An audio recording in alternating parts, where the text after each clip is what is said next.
Je me suis dit, je veux pas aller là, il faut que je me batte, il faut que je fasse tout pour pas subir ce que ces pauvres personnes subissent. Oui, pour moi, oui, il y a clairement un lien entre toutes ces maladies, et commencer à en soigner une, c'est détricoter tout le mal, c'est petit à petit. Moi, je dois préciser que j'ai démarré l'inversion de mon diabète en allant à l'hôpital. Boss, le diabète, c'est pas la fin du guide. Bienvenue à toi dans ce nouvel épisode de la glycémie. C'est toujours ton émission qui impacte, guide et transforme ta vision de la pathologie. Enchanté, moi c'est Jules, et au fil des épisodes, je recevrai des acteurs majeurs du domaine du diabète. Donc si c'est quelque chose qui t'intéresse, DJ, générique.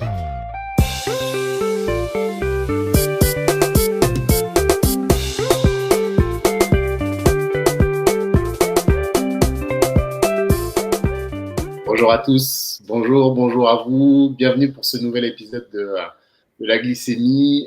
Aujourd'hui, j'ai le plaisir de recevoir une femme qui est assez impliquée dans le domaine du diabète et qui a un beau témoignage à nous livrer. Anne, bonjour, comment allez-vous ? Bonjour, écoutez, ça va bien maintenant. Maintenant que je suis sortie d'affaires. Pour me présenter rapidement, je m'appelle Anne, j'ai 59 ans. J'ai été diagnostiquée diabétique de type 2 il y a 7 ans maintenant. J'ai suivi la formation éducation thérapeutique à l'hôpital. J'ai beaucoup appris, je me suis beaucoup documentée, je me suis beaucoup fait aider.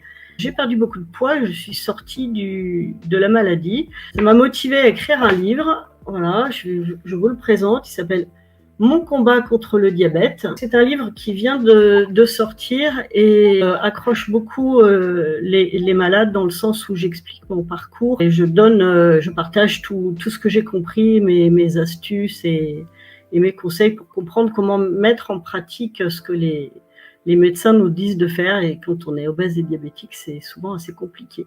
Voilà, pour me présenter.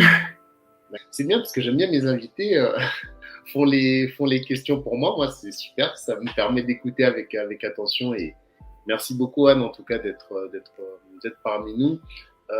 On va remonter un petit peu à la genèse de l'histoire. Anne, qu'est-ce que vous en pensez de nous dire un petit peu ce diagnostic? Comment ça s'est passé? Comment vous l'avez su? Alors, pour moi, le diagnostic, c'est vraiment un moment qui est très important, et on voit sur les réseaux sociaux, je vais sur pas mal de groupes de malades, on voit que c'est vraiment un moment qui est très important, parce qu'il est choquant, et il est choquant parce qu'on nous annonce que on a une maladie à vie, et ça, c'est quelque chose qui est un peu difficile à comprendre.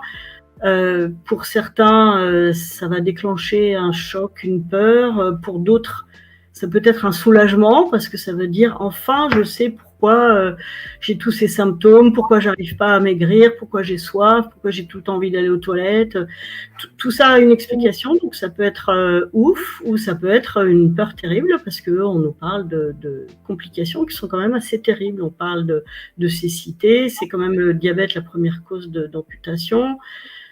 C'est un moment qui est fort. Moi, je l'ai vécu comme un choc, et puis très rapidement, ça m'a déclenché une colère. J'étais pas contente. Je comprenais pas qu'on puisse me dire une maladie à vie. Pour moi, c'était inaudible, c'était pas possible, c'était intolérable. Et j'ai voulu comprendre, mais j'étais vraiment abasourdie. Et heureusement que l'hôpital d'Antibes a ce service de diabéto qui fait cette formation, qui m'a beaucoup aidée. Et je reviens beaucoup dans mon livre sur la notion et l'importance de l'aide et de l'accompagnement. Parce que quand on reçoit un diagnostic comme ça, si on est tout seul, le médecin a 15 minutes pour nous dire qu'on a une maladie, certes sans doute héréditaire, mais qui va nous nécessiter beaucoup de changements dans notre vie. C'est un peu difficile d'accuser le coup. Donc voilà, pour moi, le diagnostic, c'était un choc et de la colère.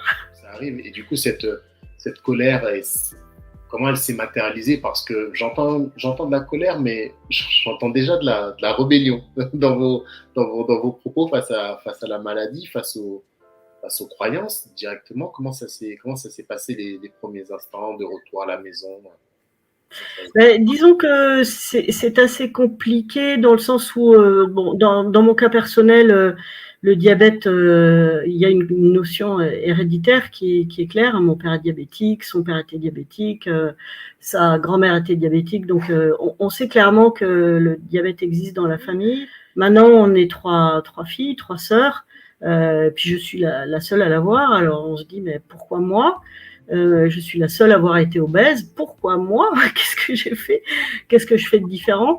Donc c'est vrai que ça déclenche de la colère, et puis ça déclenche également de la colère parce qu'on se dit, mais ok, les médecins nous disent changer, manger mieux, bouger plus, mais ça veut dire quoi? Comment on peut faire pour perdre du poids quand on est diabétique? Et c'est là où ça rejoint vraiment une notion importante que j'ai du mal à comprendre, mais qui me semble vraiment essentielle.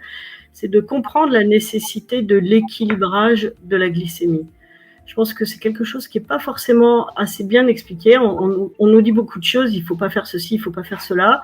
Mais ce qu'on ne comprend pas très bien forcément, c'est quelle est l'importance de l'équilibrage de la glycémie. Et je voudrais prendre pour illustrer ça l'image d'un bateau qui est sur l'eau. Si on est un jour de tempête, donc il y a des grosses vagues, il y a du vent qui souffle dans un sens, le courant qui tire dans l'autre. Et si on veut ramer comme un fou pour essayer de rentrer au port, on n'arrive à rien, on s'épuise et ça avance pas. Et je pense que c'est dans ça que se trouvent coincés la plupart des malades.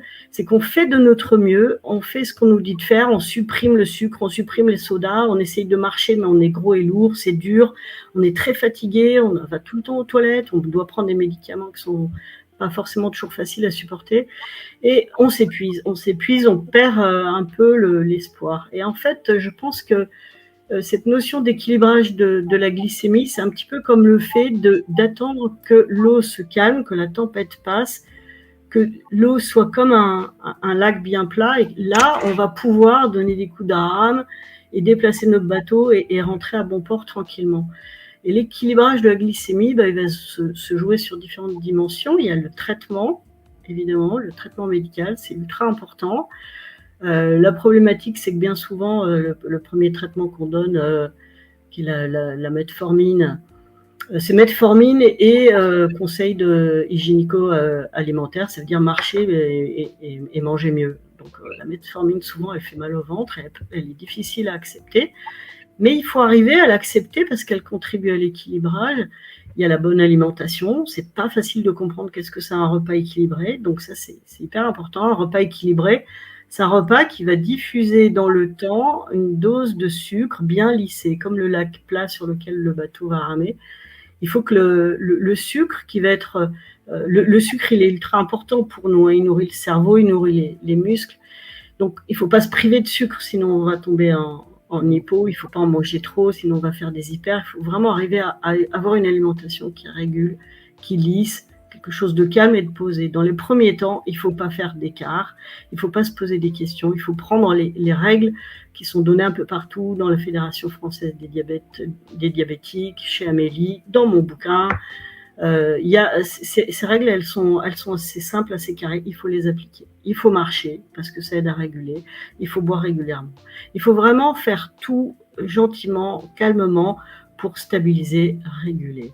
Et ensuite, on va pouvoir améliorer les choses, essayer de perdre du poids, essayer d'aller mieux, retrouver le sommeil et renclencher la boucle vertueuse pour redéfaire tranquillement tout ce que des mauvaises habitudes ou des mauvaises façons de faire, peut-être une hygiène de vie qui est pas bonne parce qu'on a des activités qui sont souvent sédentaires. On est peut-être influencé par les pubs, je ne sais pas. Je ne sais pas le pourquoi on tombe là-dedans, pourquoi on tombe dans l'obésité et dans le diabète, mais il faut défaire tout ça et il faut le défaire tranquillement en s'appuyant sur l'équilibrage de la glycémie. Voilà, donc ça c'était une chose qui est vraiment importante pour moi, c'est vraiment viser l'équilibre et puis hop, défaire petit à petit et sortir de cette situation. Merci Anne. C'est intéressant ce que vous nous amenez là parce que en tant que diabétique de type 2, est-ce que vous avez été aussi confronté sur une situation d'obésité, je crois comprendre, à ces préjugés un petit peu de la société? Tout à fait, mais complètement, mais bien avant que le diabète soit diagnostiqué, je dirais que le problème pour moi, il est rentré par l'obésité, par le surpoids. Déjà au début, c'est prendre du poids, grossir, pas arriver à maigrir, faire des régimes, pas arriver à maigrir et grossir. Bon, moi aujourd'hui je pèse 56 kilos, mais j'ai pesé jusqu'à 98 kilos. J'ai développé de l'arthrose aux deux genoux, donc je n'arrivais plus à marcher, je me déplaçais en béquille. Je ne me déplaçais plus chez moi, j'allais de mon canapé à mon fauteuil, du fauteuil à la cuisine, je cuisinais assise. Enfin, c'était vraiment un cauchemar réel, physique, une souffrance. Et puis quand je sortais marcher, pour moi, j'étais énorme, on me regardait pas bien. Quand je parlais de ça, on me disait, bah, t'as qu'à faire des efforts. Et non, les efforts suffisaient pas. Cette maladie explique qu'on grossit. Enfin, c'est un mécanisme complet qui nous enserre. Et le regard des autres, c'est quelque chose de terrible parce qu'on nous dit bouger. Alors bouger, ok, aller à la piscine, nager, mais en maillot de bain quand vous êtes obèse, c'est horrible à faire. Faire du vélo quand vous êtes obèse, c'est horrible. Vous ne pouvez pas courir, vous ne pouvez pas marcher. Quand vous allez au restaurant avec des amis, vous sentez le poids du regard dès que vous prenez quelque chose et c'est extrêmement difficile. Et c'est pour ça qu'il y a une notion qui me semble vraiment importante puisque c'est très culpabilisateur ce genre de maladie. On nous dit ne mange pas de sucre, ne mange pas salé, ne mange pas de gras, il va falloir que tu régules, il va falloir que tu fasses ci, que tu fasses beaucoup de il faut. Moi, il y a une dimension que je développe beaucoup dans le livre qui me semble vraiment essentielle, c'est la dimension de plaisir. C'est d'arrêter de dire stop à ceci, stop à cela, ou il faut que ci, il faut que là. C'est d'essayer de changer un peu la façon de regarder. Je pense que j'ai appris ça beaucoup avec la diététicienne de l'hôpital lors de la formation éducation thérapeutique, puisqu'elle nous dit on va enlever le sucre, on va enlever la crème, on va enlever tout ça, mais on va faire des lasagnes, parce que c'est bon les lasagnes, on a fait ça en atelier, on va faire des lasagnes, on va mettre que des choses qui sont bonnes, on va se faire plaisir. Donc on va prendre des produits, on va déjà les choisir, des produits qui soient jolis, qui sentent bons. On va cuisiner parce que c'est important de se mettre au fourneau, apprendre à cuisiner pour se faire plaisir. On va dresser des assiettes, il faut qu'elles soient jolies, il faut que quand on se mette à table, on ait du plaisir à le regarder, à le sentir, à le déguster. Et puis que finalement la digestion se passe beaucoup mieux puisque le repas équilibré, il est beaucoup plus facile à digérer. Et petit à petit, on rentre la notion de plaisir. Marcher, quand j'étais obèse, c'était une corvée, mais y aller par petites touches, marcher 5 minutes, puis petit à petit 10 minutes, puis petit à petit 15 minutes, se rouvrir à la beauté de ce qui nous environne. On habite tous quelque part, donc il faut qu'on regarde où on habite. Quand on sort dans la rue, il faut qu'on regarde qu'est-ce qu'il y a. Il y a des jolies choses partout. Il y a des jolies maisons, il y a des oiseaux, il y a la nature, il y a des choses partout. Donc il faut se rouvrir à la recherche du plaisir, pas se concentrer sur l'interdit, mais essayer de repuiser en nous le plaisir pour apprendre à vivre autrement. Et moi, j'ai beaucoup fait ça pour la marche, pour le sport. Je suis allée chercher dans mes plaisirs d'enfant. Qu'est-ce que j'aimais faire quand j'étais petite? J'aimais bien faire du vélo. Donc, je me suis donné un peu comme un challenge de regoûter à des plaisirs des jeux d'enfants et de chercher vraiment au fond de moi tout ce qui me donnait du plaisir autre que de m'empiffrer et de bouffer. Voilà. Et puis finalement, on se rend compte qu'il y en a énormément. Et si on refabrique, on remonte sa vie autour de la notion de plaisir, assez rapidement, les choses basculent. Et au lieu d'être dans la contrainte, on est dans la joie. Et puis finalement, le regard des autres change puisqu'on se met à devenir joyeux, énergique, on dort mieux, on digère mieux. On est plus agréable, on est moins gronchon et petit à petit, c'est comme ça que j'ai perdu 42 kilos, que je suis sortie du diabète. J'ai fait de l'apnée du sommeil aussi. Pendant 4 ans, je dormais avec le masque pour arriver à respirer la nuit. Donc, je me suis défait de tout ça en raisonnant plaisir, en cherchant les sources de plaisir qui ne faisaient pas du mal au corps. Voilà. C'est un cheminement intéressant entre la nécessité de la régulation de la glycémie et la notion de plaisir. Moi, ce que j'aimerais comprendre aussi, Anne, c'est quel a été le moment pivot. Vraiment le basculement de se dire, OK, peut-être que là, il y a un danger extrême pour ma santé. Qu'est-ce qui vous a fait basculer?